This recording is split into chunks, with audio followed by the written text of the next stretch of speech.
I'm Dr. Bart Rademaker, and this is the Doctor's Guide podcast, raw and unfiltered. And so one of the things that I've noticed in the world of health is that we're inundated with a lot of information.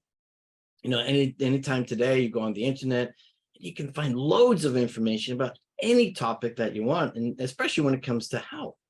The challenge is any of that information appropriate for you? Because there is oftentimes a disconnect between content and context.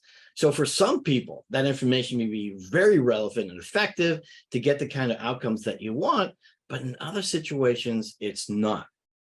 And so part of what I like to do, and this has been a passion of mine for the last 20 years, is helping people get access to all the incredible tools and resources out there to optimize health.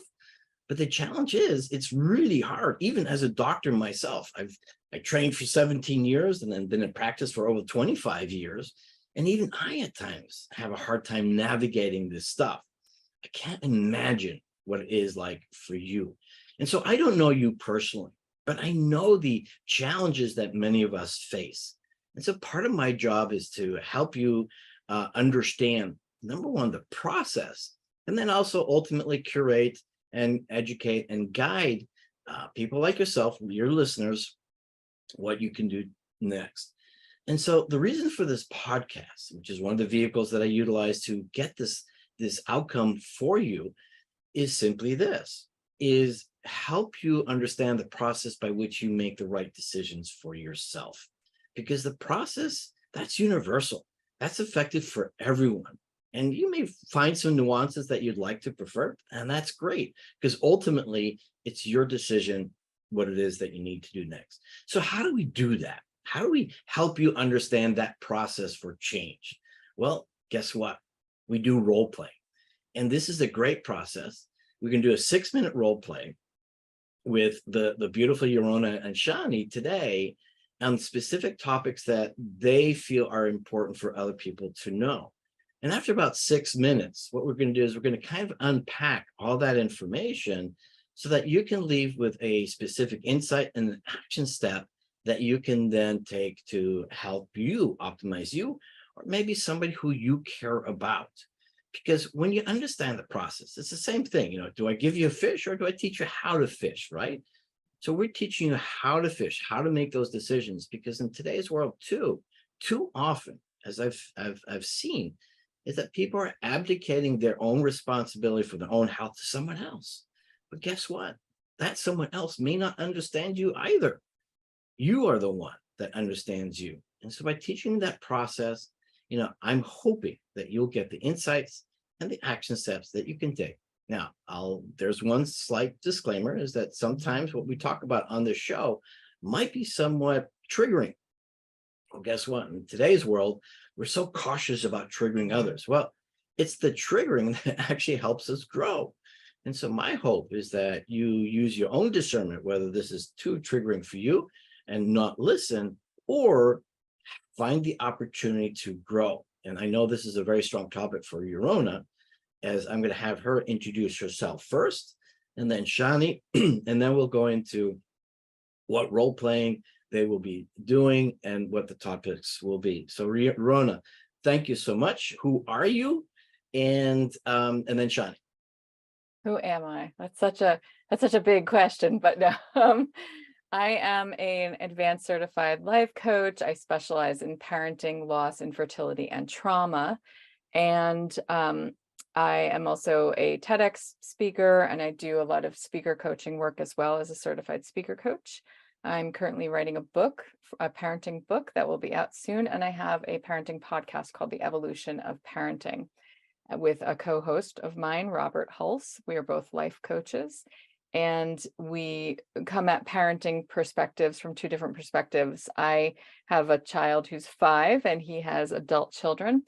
And we also both have backgrounds in education and early childhood development. So that is essentially who I am and what I do. And this is my niece, Shani, and she has a lot of world experience. That I do. So as you said, I am this lovely lady's niece. I am fresh out of high school. I'm hopefully going into I live in Israel, first of all. I'm here visiting, and I am hopefully going into national service next year into a law firm, and I'll be assisting a paralegal in criminal prosecution. So I'm very passionate about justice. I'm very passionate about being an advocate for anything I can be, frankly. And yeah, thank you for this opportunity today. Appreciate it. Yeah, and thank you for both of you. And one of the qualifications to be part of the show is to be an authority in a particular area. And with Shani, she's got a very specific authority by experience. And I don't think there's any better authority when it comes down to experience. And once again, we can be judgmental about this. These role playing is perhaps personal or not. Maybe it's something that they've experienced elsewhere. But recognize the fact that you could potentially relate to this, or you could better understand and relate to somebody else who's undergoing the kind of problems that they are going to share with us today. And so I want to thank you both for that. And so let's go. So Yorona, who's going first? Who's presenting with the problem, and who's going to be the guide? Should I start? Shawnee will present with the problem, and I will be the guide. Okay. All right. And So- what's the problem, Shani? The problem is someone with a past of eating disorders who Okay, has so that's good. So, Yeah. and then Yorona, who are you playing? I'm playing her aunt, and Okay, also having that kind of conversation, both from the professional perspective as a coach, and also and a parent coach, and having the understanding of those traumatic experiences of developing eating disorders. great. All right, let's go. 6 minutes. all right. I think I'm gonna go work out again. I want to go for a run. So I've been noticing that since you got here, you've been doing a lot of exercising. I've been seeing a lot of you going out and about and exercising, constantly going for runs, and then also saying you want to do your Pilates workouts. And I'm having some concerns based on your past history of things that you were dealing with your body, and I want to know how you're feeling about this. I find it totally unfair that my behavior has to be about my past with eating disorders. You know that I am getting better. Why does this have to be related? You're right. I do know that you're getting better, and I know that you're acknowledging it, and you're seeing a therapist about it, and you're really, delving into it, and your awareness of it is greater. But sometimes even when your awareness is great, we still do a lot of behaviors. Awareness is good, but the behaviors can sometimes become default behaviors that we do. And so what concerns me is what kind of stress you're putting your body through with this, and what that could possibly end up, where that could go with your body. And so it's not about the eating disorder. I totally understand that, and you're very well aware of that. But I'm worried that it might be resulting in a territory where, sometimes we take a bad behavior and we say, okay, I won't do that anymore, but I'll start doing this. And we think it's a healthy behavior, and it can morph. It can morph from being a healthy behavior, because exercising is really great and exercise is really important, but we can take anything to the extreme. So what I worry about is, are you taking it to the extreme and it's becoming now an unhealthy behavior? And that's what I'm worried about. Okay, I understand. I'm sorry for getting defensive. That's okay. That's all right. I appreciate your support. Yeah, and I get that, when you're trying to find a balance, sometimes in trying to find that balance, we course correct and we overcorrect and we go to a different extreme. So what I'm hoping for is just helping you create a little bit more awareness that you're not over adapting to a place where you're in a uncomfortable and potentially harmful, doing some harm to your body. So I should let you know, I have found that if I do not exercise, I tend to revert back to depression and lack of motivation. So Okay. it's really, I think it's not about the eating disorder anymore. It's about looking for some sort of outlet of, serotonin and dopamine, and I need some boost. But I appreciate your That's good. concerns. That's good. So how are you feeling then about your exercise? Are you feeling well boosted? Yeah. What happens afterwards? I feel a lot more focused. I feel like I'm able to go on to do more things during my day. I don't feel Great. dragged down, and I feel like I can really work through my week. So I try to work in it as many times as I can. Good. Okay. And you don't feel exhausted and overly continuously achy? Well, if I do, I'll take a break. Like I think I've Okay. learned to know my own limits. Great. Okay. Yeah, but I appreciate you checking in on me. I do. Yeah. Thank you. Good. I'm glad. All right. Well done. So the first question for Shani then, what was this for you? And give us some context as to where you're coming from, so that people can understand the real challenge or the struggle that you're going through. And then ultimately we can unpack it, with where your own is coming from. So I developed an eating disorder when I was fairly young, and this led to a lot of changes in my body and everything. And then I'm currently in recovery. I've been in recovery for about 3 years now. Um, and I started working out a lot more because I found that it helped give me energy throughout the day, and genuinely it made me feel better. When it wasn't actually my aunt that saw this, but my mother, who said, you know, I'm worried. Is this correlated? Could this possibly be, you regressing? What's going on here? And I was very angry at first because I felt put on the spot and I couldn't understand that it was coming from a place of support. So I had a intense conversation with her and we worked it out, and I really basically went through what I just said about how I needed to do it to feel better. And yeah, but this is a very important topic to me personally because it is my life. Yeah. Oh, you're on mute, Bart.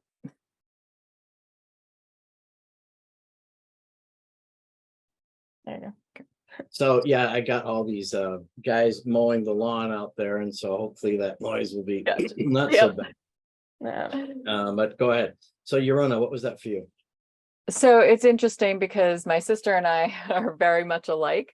So when Shani and I were actually talking a lot about this, and I knew about her eating disorder, and I knew about that, and from from a clinical standpoint, from a development standpoint, I understand what happens, especially in the eating disorder world. A lot of times it's what we call a maladaptive behavior, right? Your intention initially is to get healthy, and then you develop an eating disorder or a body dysmorphia, and you end up, over exercising or overdoing something that was originally had an intent to be healthy, but became excessive because it went from being an adaptive behavior, a healthy behavior, to create those serotonin upticks and those the endorphins, and it maladapted into an unhealthy behavior.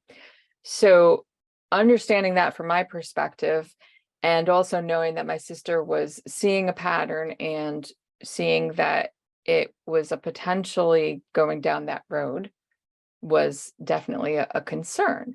And I think that this happens. What scares me, if we look at it from a much more broadened perspective, is this happens to a lot of kids who are going through trying to build their self-esteem in a world where image esteem is excessive. And it seems to be everything this day and age, especially with all of the Instagrams and the Snapchat and all of these different things of social media, where you have to project this perfect image. And that comes at the risk of a lot of potentially maladaptive behaviors.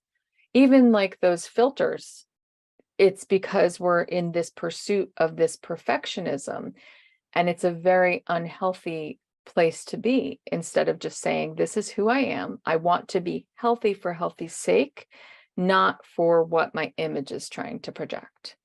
And that is something that we see all the time. I mean, when I was in college, I went through a whole course on eating disorders and body dysmorphia and all of these sort of things that really helped me have a better understanding of what maladaptive versus adaptive behaviors really mean.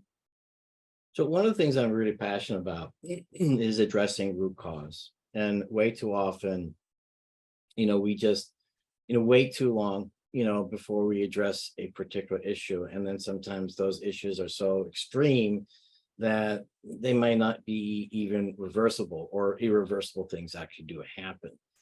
And so traditional medicine has always done that, looking at the reactionary approach. And it's not a criticism, it's just simply a fact. It's how it is, when it's a lot smarter to address root cause. And so you addressed a little bit about that, but so clearly it's the environment that's causing young people and older people too to question their own self-worth, right? I think that's one of our biggest fears. Our fears are loss of love, is to be rejected or not be good enough, right? And that's something that's innate, I think, within us, unless we learn learn the right beliefs and the right values to be able to navigate the world around us. So I see two problems, and I'm curious to see how you think we can better address that. First of all, the environment is toxic, right? Let's not quibble on that one. It is toxic because we know it's toxic, because look what happens, right? You want to redefine it any other way, that's fine. But what's happening is all these kids, especially since we're talking about kids now, are suffering big time and don't have a way to navigate out of it. Yeah. And so you can remove that toxic environment, which actually would be the best thing, by the way. But the other part, and you and I have kind of talked about this before, is the kids are not getting the tools to be able to effectively navigate these kinds of problems, because problems are going to show up regardless. And if it's not this, it's going to be something else. Yeah. And so what say you, either of you, by the way, in regards to that? That's a good question. I mean, I always go back to, if we're thinking about the root cause, I think about self-esteem. And building someone's self-esteem builds their character to a place where they feel confident in themselves, regardless of what the outer shell is showing. And that means that internal intrinsic motivator to drive forward and make the best of their own personal life, regardless of what outside perspectives are, because there's always going to be bad actors. There's always going to be, and as you said, there's always going to be triggers out there. There's always going to be things that happen that you have to navigate on your own. And the older you get, the more those things happen. So I think that when it comes to, and I would love to hear Shani's perspective on this, when it comes to social media, and you're on social media and you're posting a picture, and say you get a lot of people being like, oh God, you look pretty awful in this picture and stuff like that. What's happening internally, and what do you do? What behavior do you take as a result? What do you do in that circumstance? So for me, I found that when it came to social media and the root cause, it was seeing other people online and comparing, being like, oh, I want to look like that. I wish I could be like them. And that was where it all, begins from, mostly what I've seen.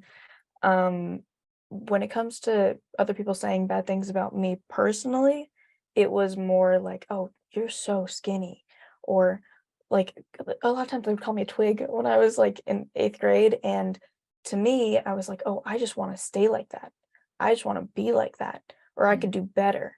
And it was kind of this cycle in my brain, and it just kept going, of being like, I could look better, I could do this, and it got very unhealthy for me. And a lot of those people that would say this to me, when I finally understood that what they were saying was really bad for me to hear, I sat them down and I went, hey, because those are my friends. I said, hey, I really don't like that you're talking about my body. Like, it's not something for you to discuss, and I'm personally not even comfortable talking about it myself. And you talking about it makes me feel extraordinarily uncomfortable. So it was knowing my own boundary, and then I would set it. And if someone were to cross that boundary, I would I would cut them out because I said, I'm currently recovering and I can't have people around me talking about my body. That's not the environment I'd like to place myself in. So it was a very hard thing to go through when I was that young, because I had to see who was bad for me, and are they worth, sitting down and talking to them, or is it better to just cut them out? Mhm. So it came mostly from, my peers, and then when it came to social So media, Shani, I would see. I have a question for you. How Yeah. did you come up with that decision? I mean, where did that decision come from that you are now setting your boundaries? You are now taking care of you in the way that you know that you want to be taken care of yourself. Where did that decision come from? Because I think that is what more people need to get access to. Yeah.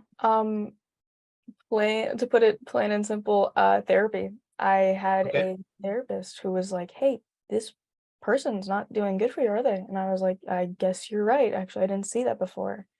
And it was working on, "Hey, this is a boundary that I need to set. Am I willing to set it? Am I willing to say this person's bad for me?" And my therapist would say, "This person, by fact, is bad for you. They're causing bad in your life." So you So had a good therapist. I did. And I did. what was then the decision to get therapy? I started therapy I started therapy actually before that for other reasons. When I was 11, I started therapy, and when I was 13, the body issues got very intense. And that's when I started actually talking about it, not by choice, but I was too young. So my mom talked to my therapist and said, So "Should I?" here's what I want people to know. Yeah. So I've been in the coaching environment, for the last 20 years. And I'm a strong believer in coaching, because the way that it used to work is that the family units were very well integrated, they're very close, but that whole family structure is lost. And so the ability to get advice and wisdom from our elders, which were typically our uncles and our grandparents, is totally eliminated. And so in today's world, having a coach and your therapist is essentially a coach as well, is to help us understand, better ways of doing things. And so it's interesting. There's a statement that says the illiterate of this millennium are not those that are not those that cannot learn, or that cannot read. I'm sorry, but are those that cannot learn, unlearn, and then learn again.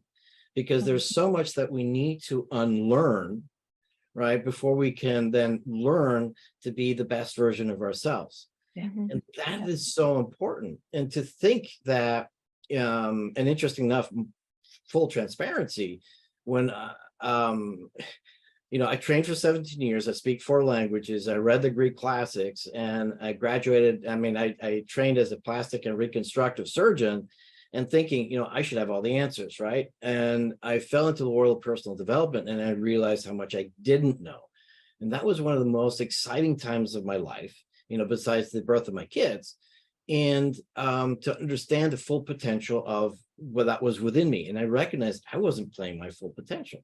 And then I got a coach, and then I dropped my coach, thinking, okay, I'm set, I'm done. And that was one of the biggest mistakes I've ever made, because it really stalled my progress. So what I want people to hear and get out of this, we all need a coach, but somebody who has the ability to not impose their agendas upon you, but to help you navigate the world with your understandings and beliefs and values and knowledge to move forward. And that's someone like Yorona, for example. I mean, she's an amazing coach.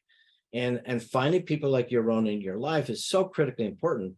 And it's an investment. And it can range from a couple $100 to a lot more, but it's absolutely worth it, because I have a coach and he coaches me twice a month. And I guarantee you, every single time there's something that I can be coached on. Yorona. And I will say this, because this is if you broaden this perspective out, it's about objective perspective. we as individuals cannot be objective about our own lives. It's pretty much nearly impossible. You cannot take a clinical look. You cannot take an objective look at your life and what you're doing in your life. So having somebody else help guide you in that respect gives you that objective perspective that you need. And that's what where a great coach, a great therapist, or a family member who's, say, a couple of steps removed, so they're not super overly invested and they just want the best for your welfare, but they're not overly invested in the outcome. So, I love it. I know our time is up. So, Yorona, who are you? Where can people find you? And one last short comment. you can find me at footprintscoaching.org. That's my website. That's the best way to find me and send contact, fill out the form for contacting me. Or you can email me directly at yorona@footprintscoaching.org. And also, of course, on my podcast, The Evolution of Parenting. And you can find me on LinkedIn and Instagram at Yorona Boster1 and Facebook. So all over, wherever you want to find me, you can find me. And my podcast is on Spotify now. So that's probably the best one to reach for. And what was the last question? Well, one last comment, one last short statement. I really hope that people gain a little bit of perspective on recognizing when they're doing maladaptive behaviors that could potentially damage them intrinsically moving forward in their lives. And the truth on that is some people may want to deny that inner voice telling us that something's wrong. Listen to that inner voice, because that really will tell you. Shani, one last comment, and if you want to share how people want to get a hold of you. One last comment would be, if someone's offering a helping hand, don't shut it down. Because if I had shut that down, I would have been very upset with my relationship with my mother. So yes, accept the support and the love that surrounds you. And hopefully And definitely ask for help too. There's nothing wrong. There's Definitely ask nothing for help. inferior about you. In fact, it takes a lot of courage to admit that you don't know and asking for help. Absolutely. Awesome. Yes. Well, I'm Dr. Bart Rademaker. This is the Doctor's Guide, raw and unfiltered, bringing to you the insights that you're going to want to have so that you can navigate your world in a better way. And recognizing that we actually all do share the same problems, and at one magnitude or another, or you've already resolved them, and now you're going on to different challenges. And so, truth is that this is a human experience. The other truth is that, give yourself permission to be human, to have your faults and your weaknesses. It doesn't lessen you in any shape or form. But the truth is that we all wish to be witnessed as our greatness.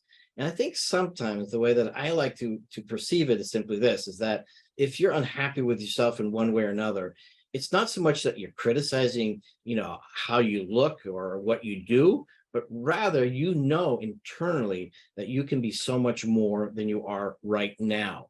And that distinction, I think, is an empowering one, because then it's just a matter of, all right, who can I ask for help so I can be that best version of myself, rather than judging the bad decisions you've made before, but exploring the best choices you can make for your future. I want to thank you both. Yorona, Shani, thank you so much. I'm Dr. Bart Rademaker again, the Doctor's Guide, raw and unfiltered, and bringing to you the magic of health optimizing. Thank you.